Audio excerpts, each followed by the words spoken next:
आपण पाहिलं की कविता राऊत हिचे प्रशिक्षक विजेंद्र सिंग यांनी कविताला धावण्याचे तंत्रशुद्ध पद्धतीने धावण्याचे धडे देण्यास सुरुवात केली होती आणि प्रथम बूट घालून धावण्याचा सराव त्यांनी सुरू केला. पुढे पहा, हिऱ्याला पैलू पाडल्यावर त्याचे तेज अधिकच फैलावते तसे तिच्या बाबतीत झाले. बघा, एखाद्या हिऱ्याला पैलू पाडल्यानंतर त्याची तेज किंवा त्याची चमक जशी वाढते त्याप्रमाणेच कविताच्या बाबतीत झालेलं आहे. गुजरातमधील गांधीनगर येथे झालेल्या राष्ट्रीय पातळीवरील शालेय स्पर्धेत धावण्यात रौप्य पदक मिळवून तिने यशाचा आरंभ केला. बघा, गुजरातमधील गांधीनगर येथे झालेली राष्ट्रीय स्तरावरील जी धावण्याची स्पर्धा आहे त्यामध्ये तिला रौप्य पदक मिळालेलं आहे. पुढे मग नाशिक येथे सराव आणि हर्सुल येथे शिक्षणाची कसरत कविता करत होती. कविताची ही ओढाताण पाहून विजेंद्र सिंग यांनी तिला 11वी भोसला मिलिटरी कॉलेजमध्ये प्रवेश मिळवून दिला. तिला बघा की नाशिकमध्ये सराव आणखी हर्सुल येथे शिक्षण असं दोन्ही ठिकाणी करावं लागत असे आणि त्यामुळे तिची खूप मोठी अशी कसरत होत होती. हीच तिची जी होणारी ओढाताण आहे हे पाहून त्यांनी काय केलेलं आहे की 11वी तिला भोसला मिलिटरी कॉलेजमध्ये प्रवेश मिळवून दिलेला आहे. ती राहणार कुठे हा कविताच्या आईवडिलांना पडलेला प्रश्नही विजेंद्र सिंग यांनी सोडवला. 24 ऑक्टोबर 2002 पासून पुढील 5 वर्षे ती त्यांच्याच घरी राहिली. स्वतःचा एक मुलगा आणि एक मुलगी असलेल्या सिंग दाम्पत्याने आपली दुसरी मुलगी म्हणून कविताचा सांभाळ केला. तिच्या धावण्याच्या गतीकडे विजेंद्र सिंग यांनी लक्ष पुरवले आणि त्याची प्रचिती म्हणजेच कविताचे यश एकापाठोपाठ एक विक्रम तिच्या नावावर झळकू लागले. बघा, काय आलेलं आहे की ज्यावेळी भोसला मिलिटरी कॉलेजमध्ये तिने प्रवेश घेतलेला आहे पण तिचा राहण्याचा प्रॉब्लेम झाल्यामुळं काय केलेलं आहे विजेंद्र सिंग यांनी तो प्रश्न देखील सोडवला आणि तिला काय केलेलं आहे आपली दुसरी मुलगी, त्यांना एक मुलगा एक मुलगी होतीच पण आपली ही दुसरी मुलगी असं म्हणून तिचा सांभाळ या दोघांनी म्हणजे सिंग दाम्पत्याने केलेला आहे. त्याशिवाय बघा तिच्या धावण्याकडे किंवा धावण्याच्या गतीकडे विजेंद्र सिंग यांनी खूप लक्ष दिलेलं आहे आणि याचाच परिणाम बघा त्याची प्रचिती म्हणजेच परिणाम म्हणजेच काय आलेला आहे की कविताचे यश आणि यामुळेच काय झालेलं आहे की एकापाठोपाठ एक आणि असे अनेक विक्रम ती काय केलेले मिळवू लागलेली आहे. कविताच्या यशामुळे हर्सुल सावरपाडा या भागास नवी ओळख मिळाली. आज केवळ राऊत कुटुंबालाच कविताचा अभिमान वाटतो असे नाही तर संपूर्ण हर्सुल परिसराची हीच भावना आहे. बघा, अतिशय छोट्याशा भागामध्ये दुर्गम भागामध्ये राहणारी ही कविता राऊत पण हिच्यामुळे काय आलेलं आहे की हर्सुल किंवा सावरपाडा या भागास नवीन ओळख मिळाली. आज काय आलेलं आहे तर केवळ या कविता राऊतमुळेच काय केलेलं आहे की राऊत कुटुंबालाच कविताचा अभिमान वाटतो असं नाही तर संपूर्ण त्या पाडा किंवा जी आदिवासी वसाहत आहे त्याला देखील त्या सर्वांनाच काय आलेलं आहे की कविताचा खूप असा अभिमान वाटत होता. नवी दिल्लीतील राष्ट्रकुल स्पर्धेत कविता जिंकल्याचे जाहीर होताच हर्सुल सावरपाडा येथे जणू काही दिवाळी साजरी झाली होती.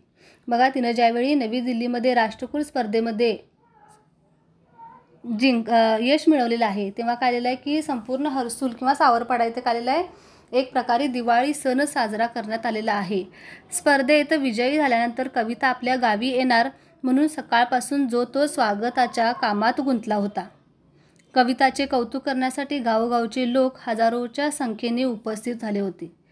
लेकीभोवती निर्माण झालेले वलय, तिला सत्कारासाठी घेऊन जाण्यास येणाऱ्या आलिशान गाड्या, पत्रकारांचा गराडा यामुळे आपली लेक लई मोठी झाली आहे याचे समाधान तिच्या आईवडिलांच्या डोळ्यांमध्ये सहज वाचता येत होते.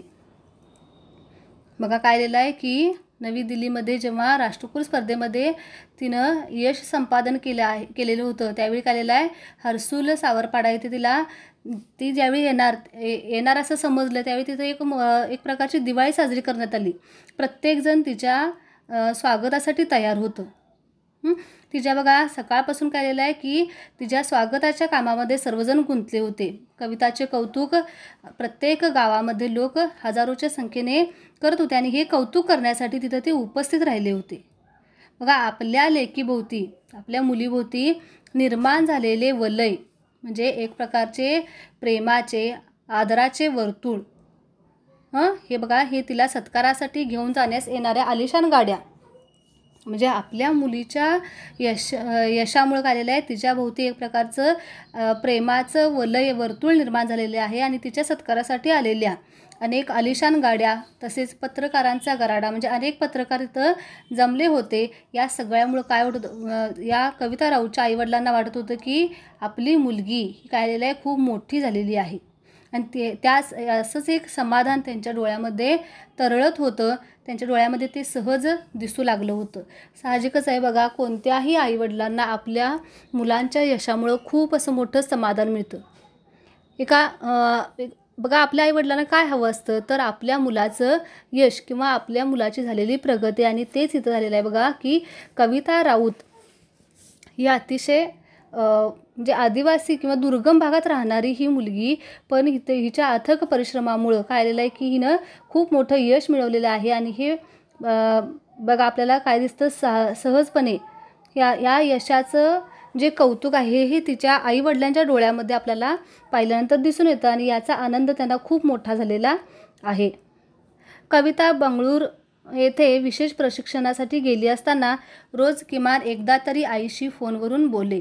यावरून त्या माईलेकीचे गहिरे नाते दिसून येते. बघा, जरी कविताला यश मिळत असले तरी देखील तिनं काय केलेलं आहे, आपली पाठीमागची परिस्थिती ती विसरलेली नाही आहे किंवा आपल्या आईच्या प्रेमाची तिला आईच्या प्रेमासाठी ती आतुरलेली होती. आणि हे कशावरून दिसतं की ती नेहमी आपल्या आईला फोन लावायची. बघा, रोज किमान एकदा तरी तिचं काय असायचं, आईशी फोनवरून बोलणं असायचं. आणि यामुळेच काय झालेलं आहे की या दोघी माई लेकींमध्ये एक प्रकारचे गहिरे नाते, घट्ट नाते बनलेले आहे किंवा हे बनलेलं आपल्याला दिसून येतं. कविता सांगते, आईशी बोलल्यावर मनाला वेगळंच समाधान वाटतं. दिवसभरात जे झालं ते सर्व मी आईला सांगते.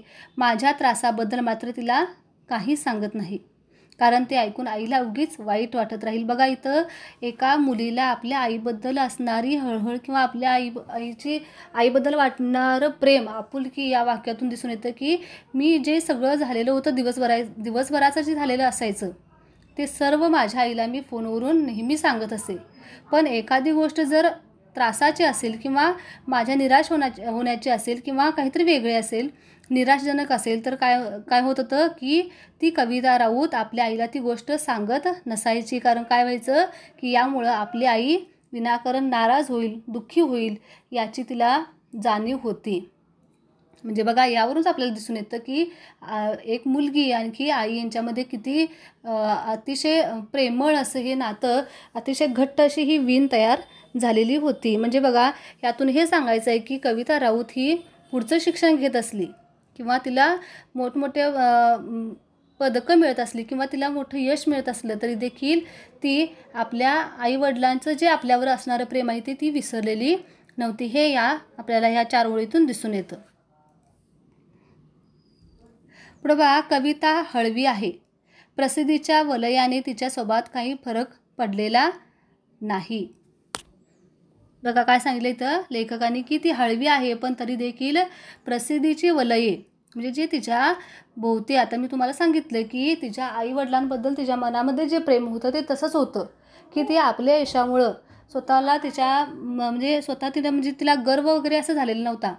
ती आपल्या आईचं प्रेम ती जाणत होती. म्हणून काय करत होती, तर आपल्या आईला एखादी निराशजनक अशी जी गोष्ट आहे ती म्हणजे जाणून बुजून सांगण्याचा प्रयत्न करत होती.